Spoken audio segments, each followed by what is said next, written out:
Princess Kayleys of the Velenthari Empire stood on the ceremonial platform in the Grand Hall, wearing formal robes woven with threads that caught light and shimmered like captured starlight. Her expression carefully neutral as she prepared to deliver yet another rejection. This would be her 43rd suitor in 5 years. She'd been keeping count, partially from grim amusement and partially because the absurdity of the number made the endless parade of suitable matches feel less suffocating. Lord Thuron stood below the platform, resplendent in military dress uniform, adorned with medals indicating distinguished service in border conflicts. His family crest prominently displayed to remind everyone present of his ancient lineage and considerable wealth. He was objectively impressive by every traditional Velenthari measure. Accomplished warrior, strategic thinker, from one of the oldest noble houses, and physically attractive with the characteristic Velenthari height and elegant build. His elongated ears were positioned in confident attention, his bioluminescent skin patterns displayed in the formal blue-gold that indicated high status and serious intent. He delivered his courtship proposal with practiced eloquence, speaking of mutual advantage, of how their union would strengthen military alliances between their houses, of the children they would produce who would carry both their distinguished bloodlines forward, of his respect for her position, and his commitment to supporting her eventual rule. It was perfectly calibrated diplomatic speech, hitting every traditional point expected in formal courtship proposals. The assembled court, hundreds of nobles in formal attire, arranged by rank and family affiliation, watched with intense interest, many probably wagering privately on whether this would finally be the match the stubborn princess accepted. Kayleys listened with the patient expression she'd perfected over 5 years of these ceremonies, her own ears tilted in the position indicating polite attention, her bioluminescent patterns carefully controlled to show nothing of what she was actually feeling. What she was feeling was a bone-deep weariness at yet another proposal that treated her as political asset rather than person. Another suitor who spoke eloquently about duty and dynasty, but said nothing suggesting he saw her as Kayleys rather than just crown princess. Lord Thuron finished his speech and looked up at her with expression mixing confidence and slight anxiety. He knew her reputation for refusals, but he clearly believed his superior qualifications would succeed where others had failed. Kayleys drew breath to deliver her standard rejection, the diplomatic phrases she'd memorized from repetition, but before she could speak her mother, Empress Celiara, interjected from her throne beside Emperor Vorath. "Perhaps, daughter, you would like more time to consider Lord Thuron's generous offer. He has traveled far and prepared thoroughly. Surely such effort deserves more than immediate dismissal." It was gentle rebuke disguised as suggestion, reminding Kayleys that her pattern of instant refusals was becoming embarrassing to the imperial family. Kayleys met her mother's eyes and saw the frustration beneath diplomatic composure. With careful formality, she addressed Lord Thuron. "Your offer honors me, Lord Thuron. Your accomplishments are notable, and your house is worthy of deepest respect. However, I find I cannot accept courtship at this time. I require further consideration before making such significant commitment.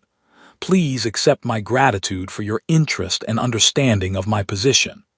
The standard rejection, delivered flawlessly, and Lord Thuron's expression went carefully blank in that way Velenthari nobles had when suppressing disappointment or anger. He bowed formally and withdrew, and the court buzzed with whispered conversations about the princess's continued impossible standards. After the ceremony concluded and the hall emptied, Kayleys was summoned to private audience with her parents in the imperial chamber, a room designed for frank family discussions rather than state business, though the two were increasingly indistinguishable when it came to Kayleys' marriage prospects. Emperor Vorath, normally the more diplomatic parent, was struggling visibly to maintain composure. "Kayleys, this cannot continue indefinitely. You understand that, yes? Your duty as crown princess includes providing for succession, strengthening alliances through bonding, demonstrating to our people and other houses that you're capable of making necessary political decisions, even when they might not align perfectly with personal preference. I understand my duties, Father. I have never suggested otherwise. Kaylee's kept her voice respectful but firm. Empress Celiara was more direct, her diplomatic training allowing her to cut to core issues without hostility. Then help us understand what you're waiting for. Lord Thuron was exceptional by every measure. Accomplished, appropriate status, acceptable age, physically attractive, politically advantageous. Yet you rejected him as quickly as you've rejected all the others. What exactly are you seeking that these nobles cannot provide? It was the question that had been building for years, delivered now with genuine confusion and frustration rather than anger. Kaylee's tried to articulate something she barely understood herself. I want to feel something beyond political calculation. Every suitor who's been presented speaks eloquently about duty, about advantage, about producing suitable heirs. None of them have spoken to me as Kaylee's. They address Crown Princess, and they want a bond with title and position, not with person. I cannot commit my entire life to someone who sees me only as strategic asset, no matter how suitable they are by traditional measures. That is luxury commoners can afford, her mother said bluntly. Royalty must think beyond personal satisfaction. Your grandmother bonded with my father because their houses needed alliance. They developed genuine affection over time, but the initial commitment was duty. This is how royal marriages have functioned for millennia. Personal feelings are secondary to needs of empire. Then perhaps empire's needs should evolve to include allowing its rulers to bond with people they genuinely want rather than people's spreadsheet indicates are optimal matches, Kaylee said, and regretted the sharp tone immediately when she saw her father's ears tilt back in disapproval. You are confined to palace grounds until you demonstrate more mature understanding of your responsibilities, Emperor Vorath said formally. We will resume discussions about suitable matches when you've had time to reflect on importance of your position. Kaylee's bowed formally and withdrew, returning to her chambers feeling trapped and frustrated and wondering if she'd spend her entire life rejecting suitable suitors while waiting for something she couldn't even properly define. Meanwhile, thousands of light years away, Ambassador Marcus Reed was standing in a transport shuttle looking down at Earth, feeling mixture of excitement and terror about his first major diplomatic posting. He'd been working toward this his entire career.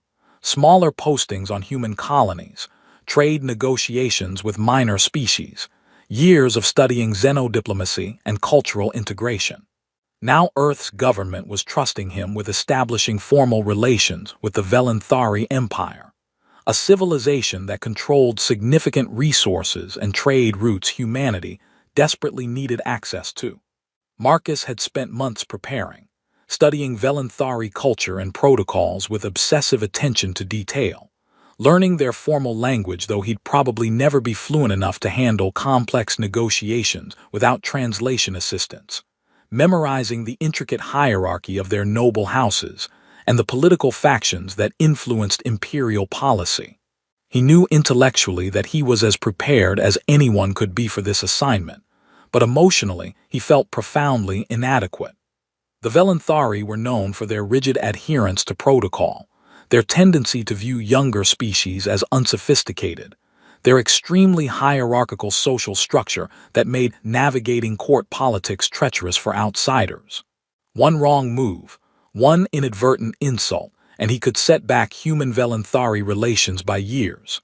His supervisor, Director Chen, had given him final briefing before departure that was simultaneously encouraging and terrifying.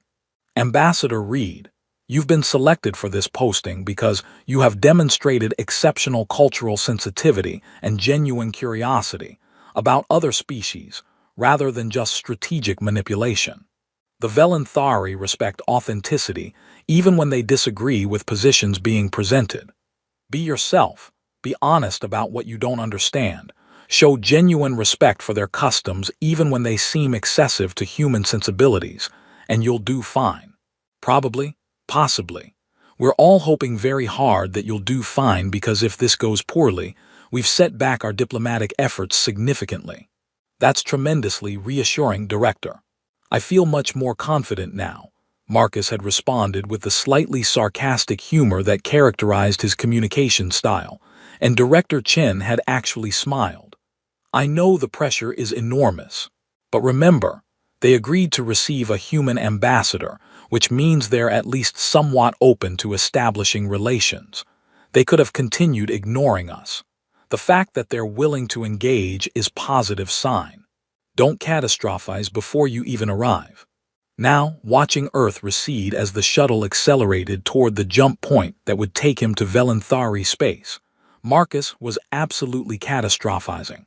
He was running through every possible scenario where he'd make catastrophic diplomatic error, accidentally insulting someone of high rank, using wrong form of address, committing some cultural taboo he hadn't learned about despite months of study.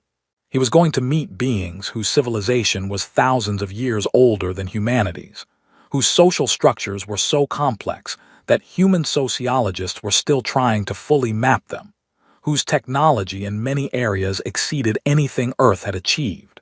And he was supposed to represent humanity as their equal, convince them that humans were worth forming meaningful alliances with rather than just tolerating as minor players in galactic politics.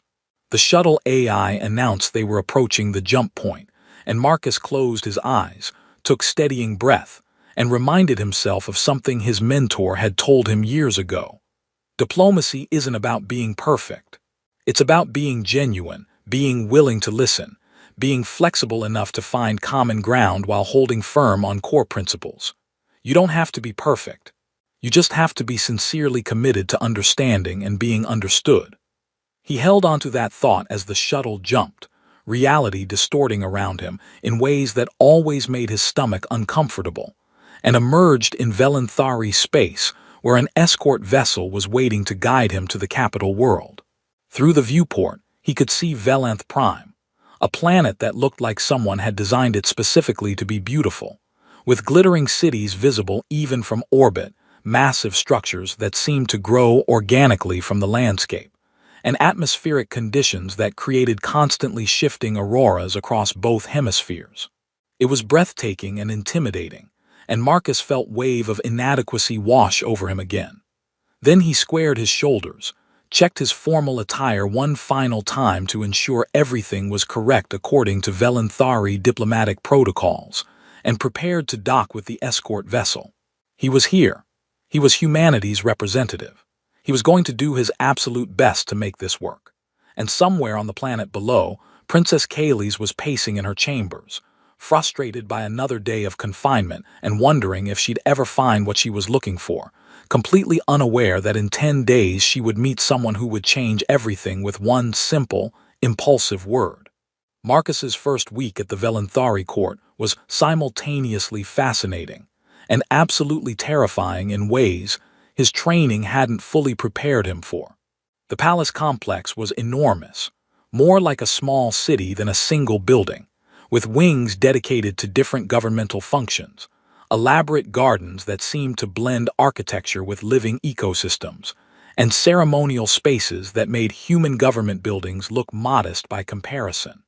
Everything was designed with aesthetic precision that bordered on overwhelming, with bioluminescent plants providing ambient lighting, water features creating constant pleasant background sound, and art integrated into every surface in ways that made even walking down a corridor feel like visiting a museum. He was assigned quarters that were objectively luxurious, but felt slightly wrong dimensionally, ceilings too high for human comfort, furniture sized for taller Velanthari bodies, ambient temperature set for Velanthari preference which was slightly cooler than Marcus found ideal.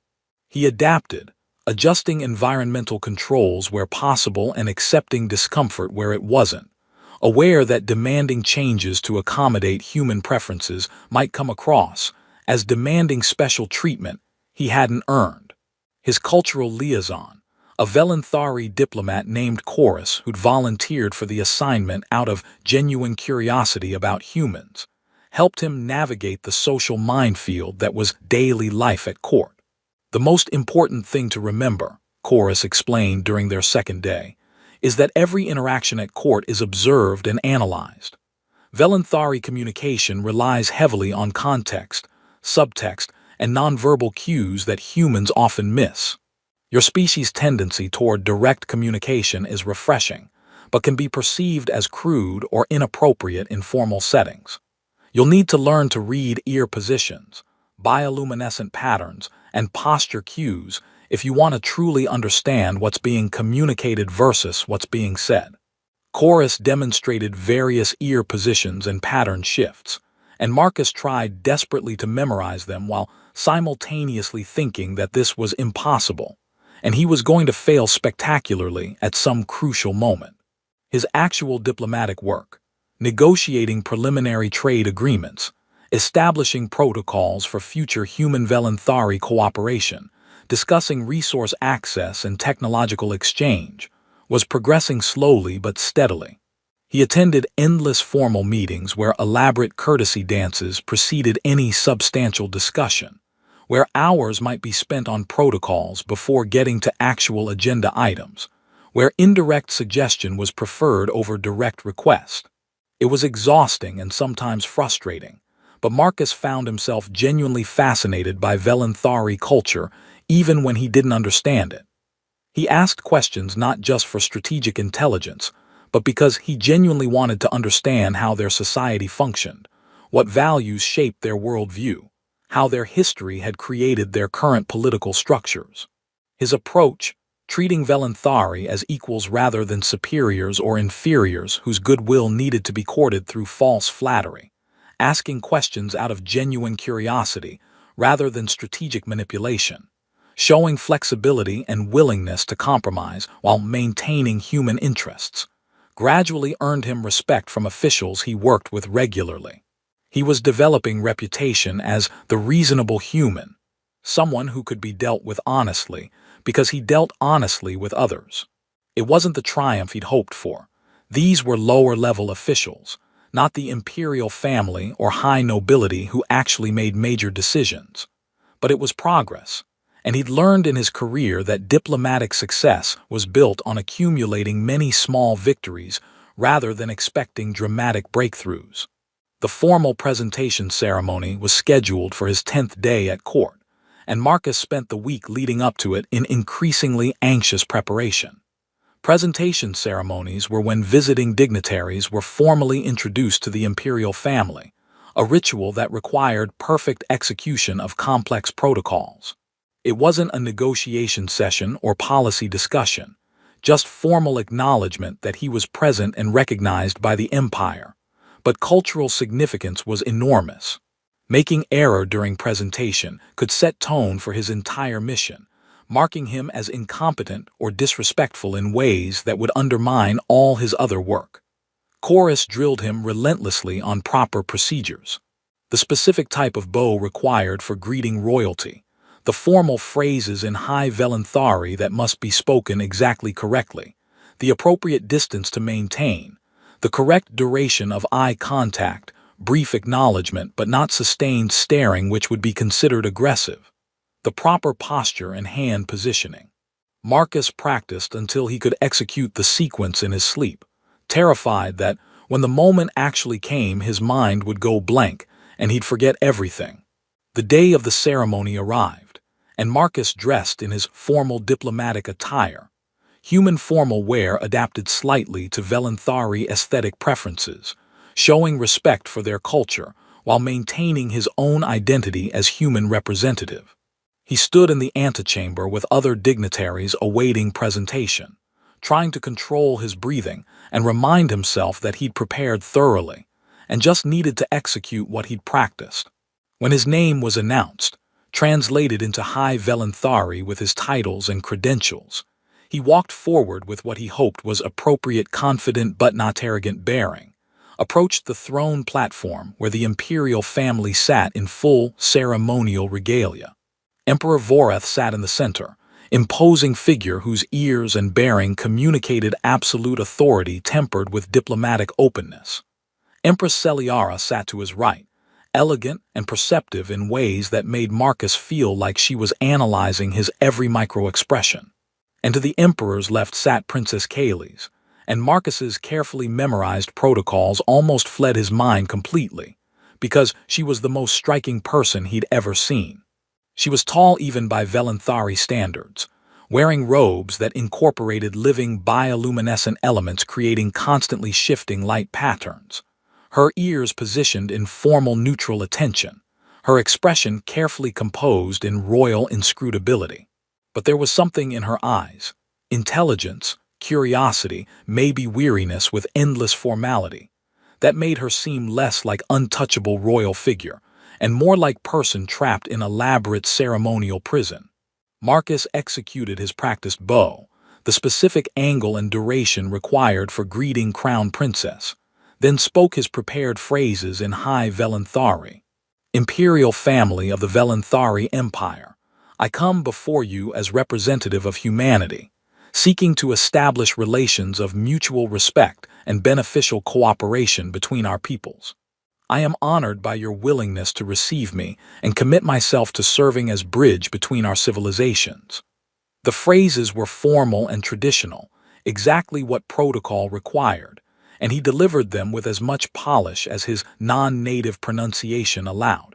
He looked up to make the brief eye contact protocol required, first Emperor, then Empress, then Princess, and when his eyes met Princess Kaylee's, something shifted in her expression. Her ears tilted forward sharply, in position Chorus had taught him, indicated sudden intense interest or surprise.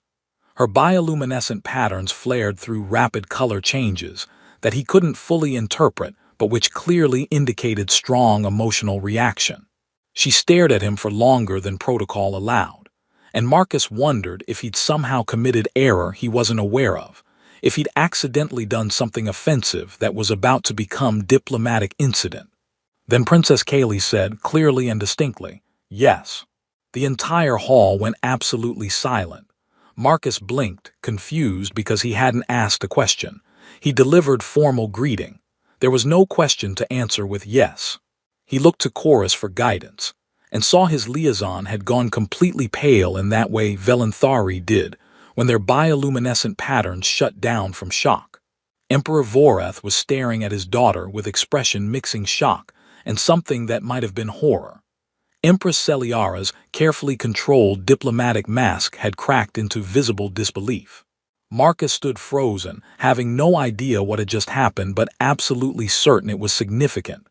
Princess Kaylee's was still staring at him, her patterns now shifting through colors indicating embarrassment, shock at herself, but also something else, determination, maybe defiance. Her ears were moving through complicated sequence that Marcus couldn't interpret at all. Finally, she stood from her throne with that elegant Velenthari grace and addressed him directly, which apparently also wasn't protocol because there was audible gasp from assembled courtiers. Ambassador Reed, I appear to have just accepted your suit.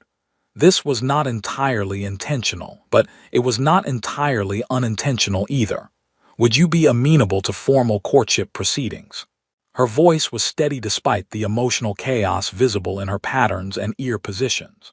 Marcus's brain was moving extremely slowly, trying to process words that seemed to be arranged in a way that made sense individually but collectively created impossible statement. Your Highness, I'm honored, I think.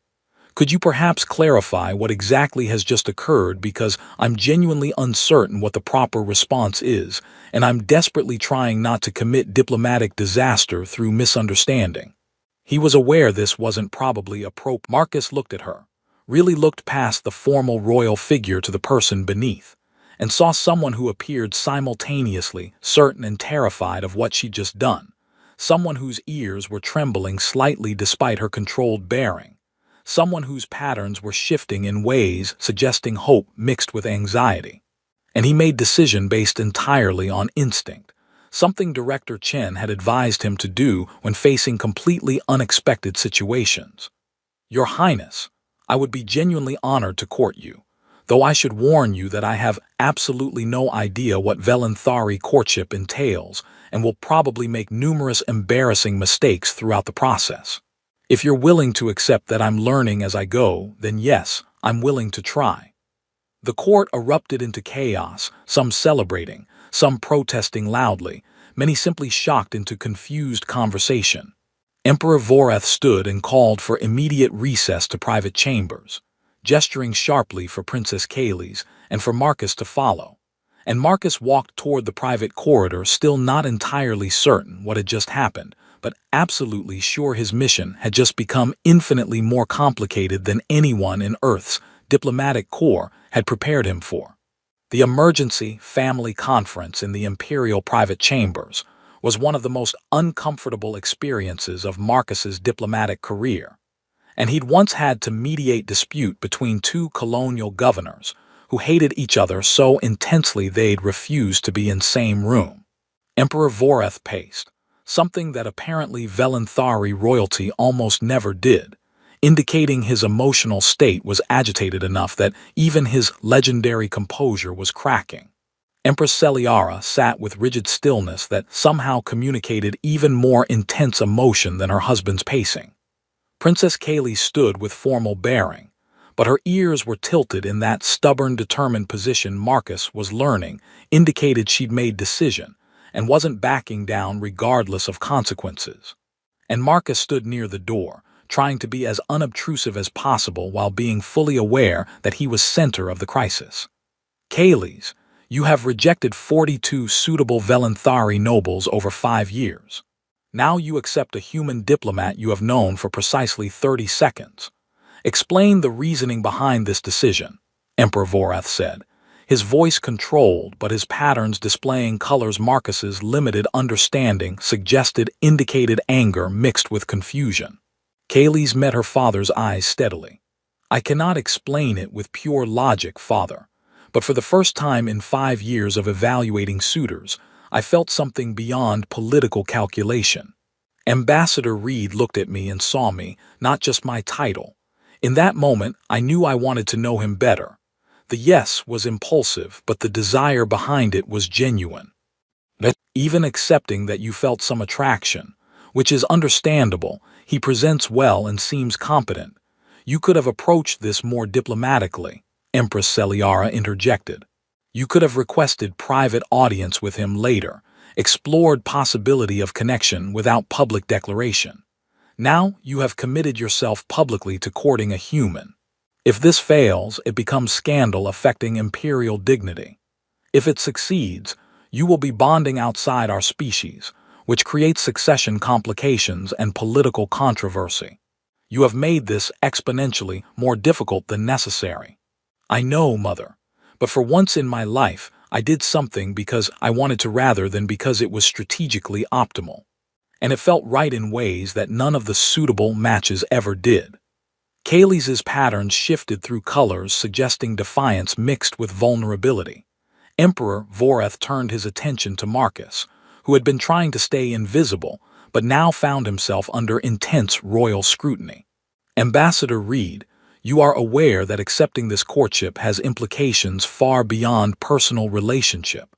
You are now courting Crown Princess of Velenthari Empire. Every action you take will be analyzed by both our species. You will be under constant scrutiny. If you fail to meet expectations, either ours or your own people's, the consequences extend beyond personal disappointment to diplomatic complications between our civilizations. Do you fully grasp the weight of what you have agreed to?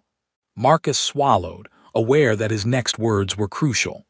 Your Majesty, I understand the significance, though I admit I'm still processing the full implications. I did not come to Velenth Prime expecting to court anyone, let alone Crown Princess.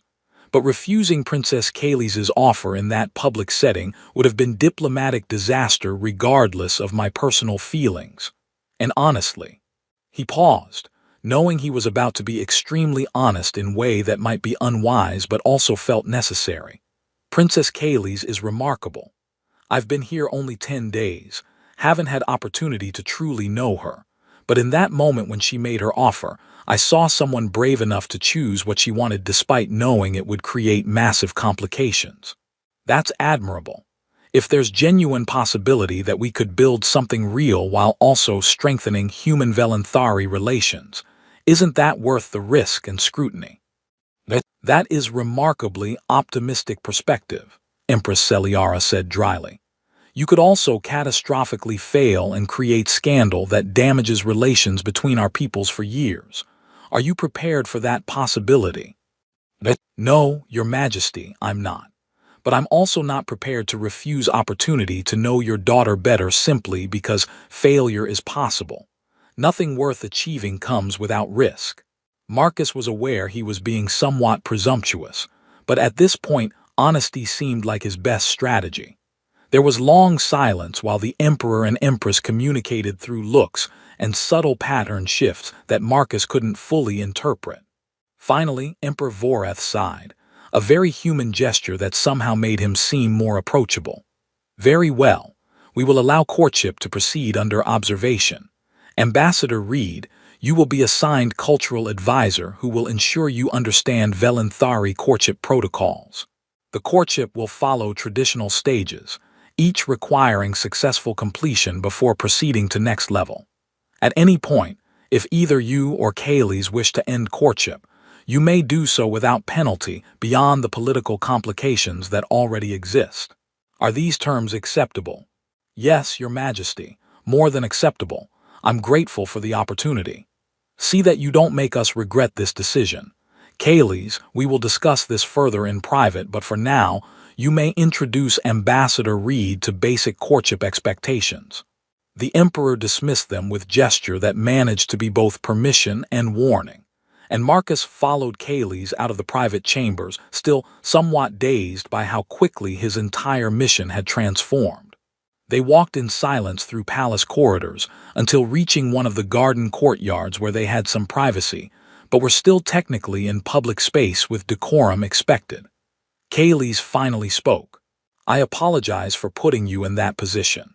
It was not my intention to complicate your diplomatic mission or to trap you into agreement you may not have genuinely wanted. You didn't trap me, Marcus said honestly. I could have found diplomatic way to refuse if I truly wanted to. But Your Highness, Kayleigh, if I may use your name in private, I didn't want to refuse. Yes, this is complicated and unexpected and possibly insane, but it's also the most interesting thing that's happened in my diplomatic career, and you're the most intriguing person I've met in any system. So I meant what I said. I want to try this if you do. Kayleigh's pattern shifted toward warmer colors, and her ears tilted in position that looked like pleased surprise. I want to try as well. Though I should warn you that Velenthari courtship is structured process with specific stages and expectations. It will not be informal human-style dating, where you simply spend time together without protocols. I'm starting to realize that everything in Velenthari culture involves intricate protocols, but I'm willing to learn if you're willing to be patient with my mistakes. They spent the next hour discussing what Velenthari courtship actually involved, and Marcus's head was spinning by the end of it. There were formal stages of increasing intimacy. Initial meetings with chaperones present where they could converse but not touch, followed by walks in public gardens with slightly more privacy, then eventually private conversations with less supervision, then finally formal commitment discussions leading to bonding ceremony if they chose to proceed that far. Each stage had specific protocols about appropriate topics of conversation, acceptable physical proximity, proper behavior. It was elaborate and rigid by human standards, but Kayleigh explained it was designed to allow both parties to evaluate compatibility thoroughly before making permanent commitment. Over the following weeks, they navigated the formal courtship structure while trying to actually get to know each other as people beneath all the protocols. Their first several meetings were painfully formal, sitting in receiving rooms with chaperones observing, making carefully neutral conversation about art and philosophy and cultural differences, both of them hyper-aware of scrutiny. But gradually, they found ways to have genuine conversations within the formal structure. Marcus asked about Velenthari history and culture, not just for diplomatic knowledge, but because he was genuinely curious how their society developed. Kayleigh asked about Earth and human customs, and seemed fascinated by human emotional expressiveness and informal social structures. They discovered they were both intellectually curious, thoughtful, interested in understanding differences rather than just tolerating them. They found they could make each other laugh. Kaylee's had dry wit that caught Marcus off guard with its sharpness, and Marcus's self-deprecating humor and stories about diplomatic misadventures amused her in ways that formal Velenthari humor apparently didn't. They started actually looking forward to their scheduled courtship meetings, not because of obligation, but because they genuinely enjoyed each other's company. But complications mounted. Conservative noble faction actively worked to undermine the courtship, spreading rumors that Marcus was manipulating the princess, that humans were unsuitable for royal bonding, that this would weaken empire. There were protests outside palace from Velenthari citizens who viewed human Velenthari royal bonding as unacceptable dilution of their species' purity. Marcus faced pressure from Earth diplomatic mission. His supervisor expressed concern he was being used as political pawn rather than genuine partner, worried his judgment was compromised, suggested he should slow down or reconsider. Kaylee's faced threats from advisors that they would support rival succession claims if she persisted in unsuitable match. The crisis point came when courtship reached stage where Kaylee's had to present Marcus to Council of Houses, governing body of noble families whose approval was technically required for royal bonding. The council meeting was intimidating experience, with dozens of high-ranking nobles asking Marcus pointed questions about his background, his understanding of Velenthari culture, his intentions toward the princess, whether he could possibly be suitable consort given his species and status. Many questions were barely concealed hostility, challenging his worthiness, questioning his motivations, suggesting he was opportunist seeking power through royal connection. Marcus handled interrogation with honesty and respect, but refused to pretend to be more than he was. I am human. I will never fully understand all aspects of Velenthari culture with the depth that someone raised in your society would. But I respect your culture deeply. I am committed to continued learning, and I care about Princess Kaylee's genuinely, not because of her title, but because of who she is as person. Her intelligence, her strength, her dry humor, her frustration with being treated as political asset rather than individual, these are what drew me to her. If the council believes that's insufficient basis for courtship, I understand, but it's the truth of my feelings. What really shifted opinion wasn't just his words but Kaylee's defense of him. She stood before the council and spoke with authority she'd never quite wielded before, her patterns displaying determination and her ears positioned in challenge. I have rejected 42 nobles that this council deemed suitable because they saw me as nothing beyond political asset.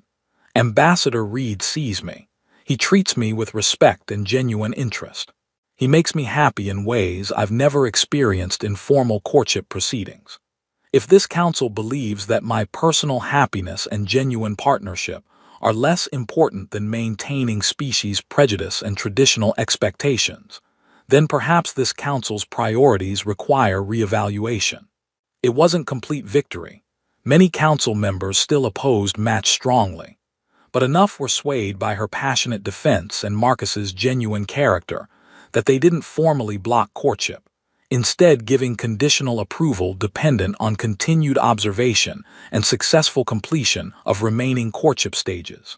After the ordeal, Marcus and Kaylee's finally had brief private moment in garden courtyard.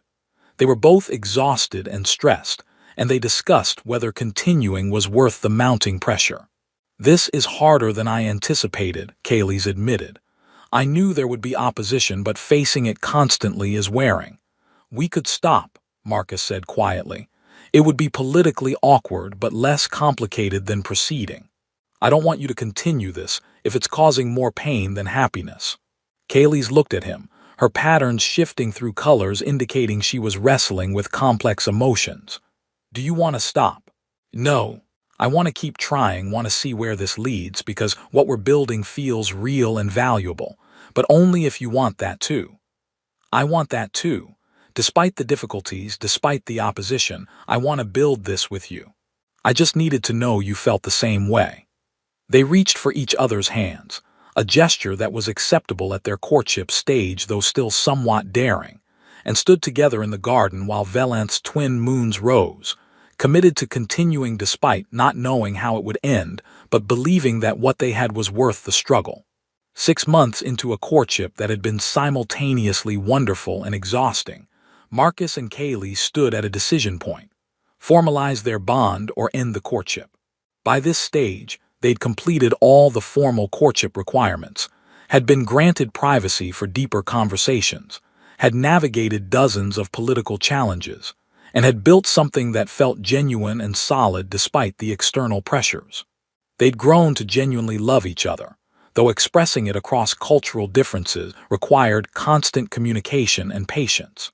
Marcus had become surprisingly good at reading Kaylee's ear positions and bioluminescent patterns, understanding her emotional states in ways even some Velenthari nobles didn't. Kaylee's had learned to appreciate human emotional expressiveness and found Marcus's warmth and spontaneity refreshing after a lifetime of Velenthari formality. But they both still carried fears. They were in the palace gardens late one evening, finally alone without chaperones, a privilege earned through successful completion of earlier courtship stages, and they were being brutally honest about their concerns. Kaylee spoke first. "I'm terrified of the political fallout if we proceed with formal bonding. Significant portion of nobility will never fully accept human consort. There will be attempts to undermine my authority, challenges to any potential succession plans, constant scrutiny of our relationship looking for signs of failure. I worry that bonding with you might weaken my ability to rule effectively when the time comes." Marcus nodded, his own concerns surfacing. "I'm terrified of inadequacy. I've learned enormous amount about Velenthari culture these past months, but I'll always be the human who doesn't quite understand all the subtleties, who makes small protocol errors, who can never fully integrate into royal court in ways a Velenthari consort would. I worry about becoming liability to you rather than genuine partner, about my presence causing more problems than my partnership is worth." They sat in silence for a moment, the weight of their fears hanging between them. Then Kaylee's reached for his hand, a gesture that still felt significant despite being allowed now. "But what have we built together despite these fears? We've proven that human and Velenthari can understand each other deeply, can form genuine partnership honoring both cultures. Our relationship has already changed attitudes. Many who initially opposed have softened seeing your genuine respect and effort. Earth's perception of Velenthari has improved through your reports showing our society's complexity and values. We've demonstrated that the species barrier isn't absolute. And you've challenged your own culture's assumptions," Marcus added. "Shown that personal happiness and genuine partnership have value beyond pure political calculation. That's significant regardless of whether we ultimately succeed long-term. So what do we do? Proceed knowing success isn't guaranteed, or play it safe and end things before potential failure becomes scandal?" Marcus thought carefully before answering. "I think we proceed. We've come this far, built something real, proven we can navigate complications together. Yes, bonding will bring new challenges. Yes, there's risk of failure.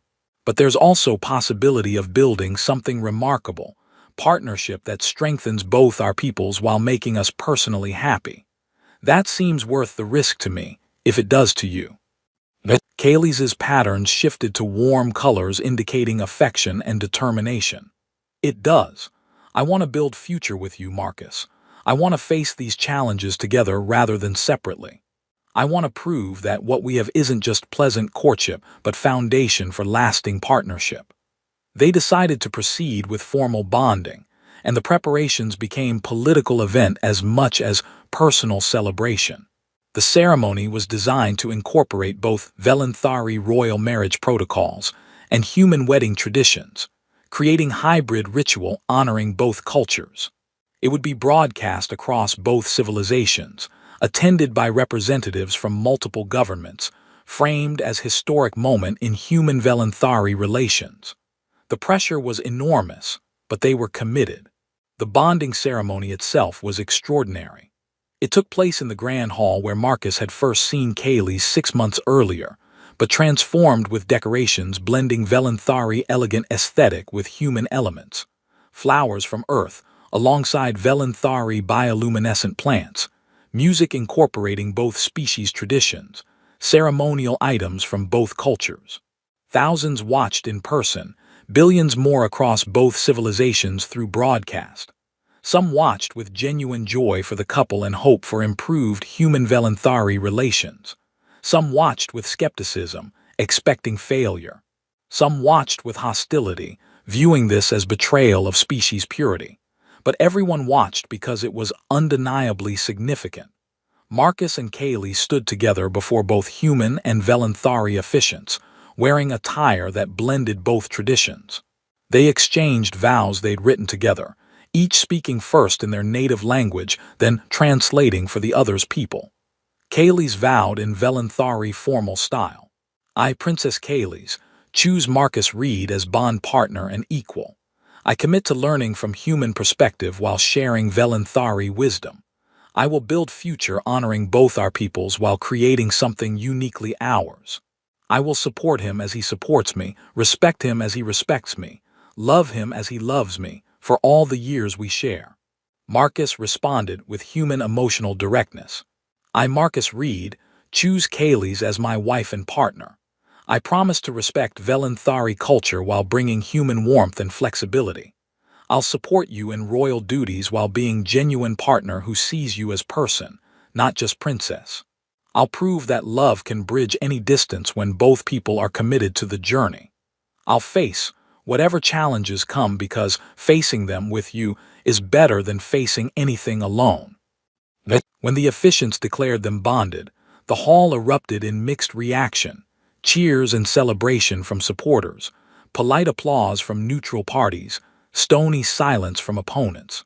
But Marcus and Kaylee's only saw each other, their joy in this moment transcending the political complexity surrounding them.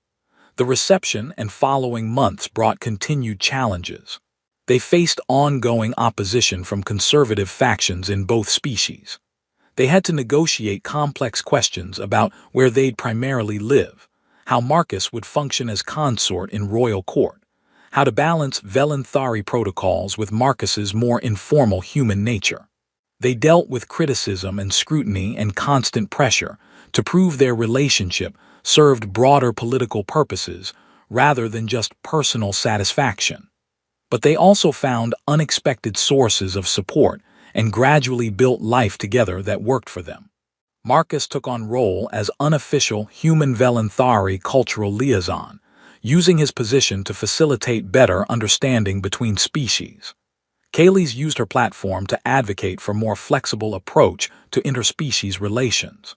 Together, they demonstrated that genuine partnership across vast cultural differences was possible with effort and communication and mutual respect.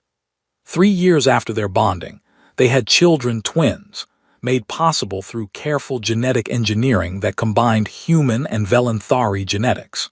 The twins had characteristics of both species: human facial structure with Velenthari ears, human coloring with subtle Velenthari bioluminescent patterns that shifted with their emotions. They were beautiful and healthy and unprecedented, and their very existence became a powerful political statement about what was possible when species barriers were challenged. 5 years after Kaylee's impulsive yes, they stood together at anniversary celebration, having built life that was complicated but genuine. They'd faced opposition and proved their bond strong enough to weather it. They'd changed attitudes in both species, demonstrated that genuine connection could form across vast cultural divides. They'd created family that literally bridged 2 worlds. During quiet moment away from the celebration, Marcus asked Kaylee something he'd wondered about for years. What actually made you say yes that first day? I've never fully understood what you saw in that moment that made you make such impulsive decision. Kaylee considered the question seriously before answering, her patterns shifting thoughtfully. I had spent 5 years evaluating suitors based on logic and strategy, analyzing compatibility according to traditional measures, and none of them felt right despite being objectively suitable. Then I saw you, genuinely curious about our culture rather than pretending expertise, respectfully uncertain rather than arrogantly confident, treating me like person with thoughts and feelings rather than political prize to be won. And something in my instincts just knew. It wasn't logical analysis. It was recognition of rightness I'd been missing in all the suitable matches. I said yes without thinking, because thinking was what had kept me from finding this connection for so long. Marcus smiled, pulling her closer. I'm glad your instincts overrode your logic that day. Best impulsive decision anyone's ever made in my presence. Agreed, though it has been considerably more work than I anticipated when making it. Building life with you, navigating all these cultural and political complications. It's been challenging. Worth it though? Absolutely. Every complication, every challenge, every moment of having to prove ourselves to skeptics, all worth it for what we've built together. Their children, Myra and Kaelin, now 2 years old and managing to combine human energy with Velenthari grace in ways that were simultaneously adorable and exhausting, came running over demanding attention, and Marcus and Kaylee's laughed, falling into domestic family life they'd created that bridged two worlds. They picked up their children, returning to the celebration where representatives from dozens of species had gathered not just to honor their anniversary, but to celebrate what their union represented. Later that evening, after guests departed and children were finally asleep, Marcus and Kaylee stood in their private quarters looking out at Velenth Prime's twin moons. Do you ever regret it? Marcus asked quietly. Saying yes to me instead of accepting one of those suitable Velenthari nobles. Kaylee's turned to face him, her patterns glowing with colors he'd learned indicated deep affection and contentment. Not once. Not even in the hardest moments when the political pressure felt overwhelming. You've made me happier than I knew was possible. You've shown me that partnership can be about genuine connection rather than just strategic alliance. You've given me family I love and future I'm excited about. How could I possibly regret that? Even though it's been complicated. Especially because it's been complicated. Easy things aren't usually worthwhile. We've built something remarkable precisely because we've had to work for it, had to prove it to ourselves and everyone else, had to learn how to bridge vast cultural differences through patience and communication and love. That's more valuable than any effortless traditional match could have been. Marcus pulled her close, and they stood together in comfortable silence, two beings from different worlds who'd found each other through one impulsive word, and built something neither could have imagined alone.